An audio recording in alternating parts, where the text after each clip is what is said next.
nice mocha. A latte, because again, caffeine.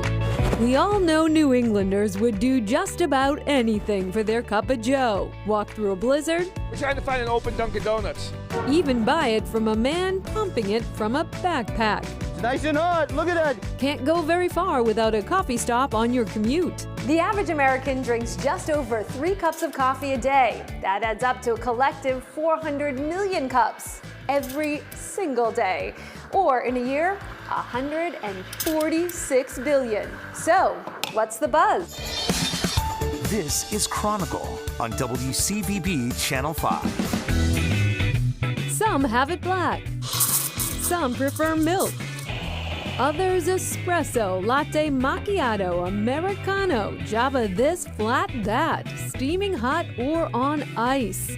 Coffee. Massachusetts is home to the second largest chain in the country, the 5th largest in ground coffee market share, and specialty brews in eclectic atmospheres.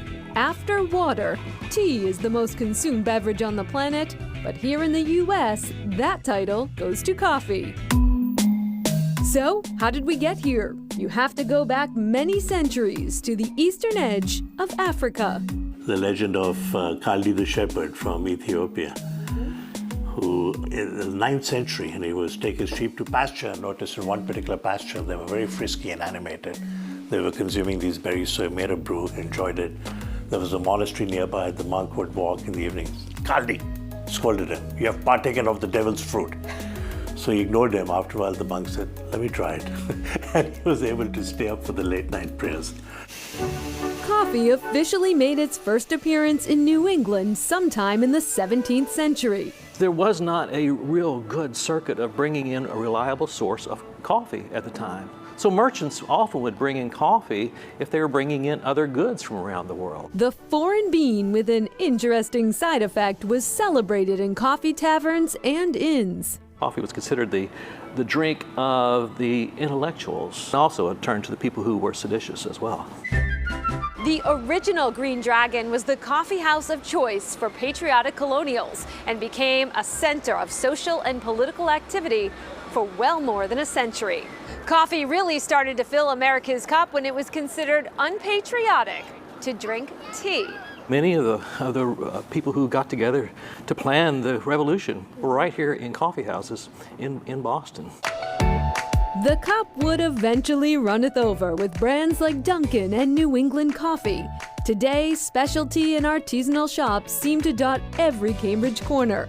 A story, in part, that began in a bathroom. I'm in love with coffee, and that's what drives me. When George Howell, crafter and owner of George Howell Coffee, moved from the West Coast to Boston. We drove to the East Coast. I brought a grinder, and I would stop at the Howard Johnson's on the interstate. And I would take the grinder into the men's room, grind the coffee, leaving it smelling much better than it was when I walked in. Pour it into my French press, brew and drink my coffee. What was interesting was how many people got up from their tables and walked over to me and asked me about what I was doing. And this was before I had a clue that I would be in coffee. But he soon discovered that New Englanders needed an upgrade. The coffee was dreadful here. You know, at best, you would find a cheese shop and you'd get the beans, and I said, at last, right? And ground it up, and it was really brown painted sawdust. Coffee Connection opened its doors in 1975.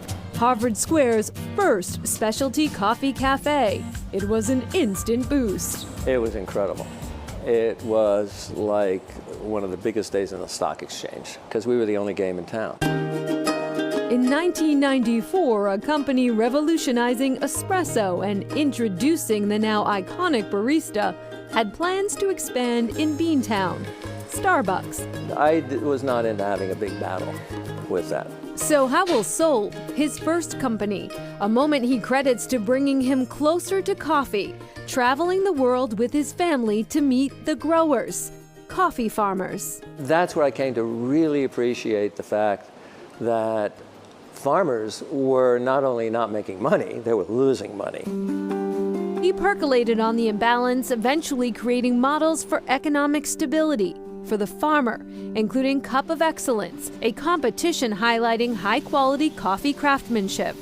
to try to prove that farmers can make money on this and participate in what has made many Americans rich through specialty coffee, but very few, if any, growers.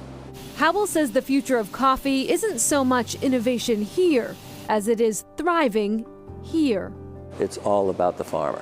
That drive sent Howell back to his roots. Today, he is still roasting George Howell coffee in this Acton facility. I try to do strictly single farm coffees. Single source, high quality, still obsessed with every single bean.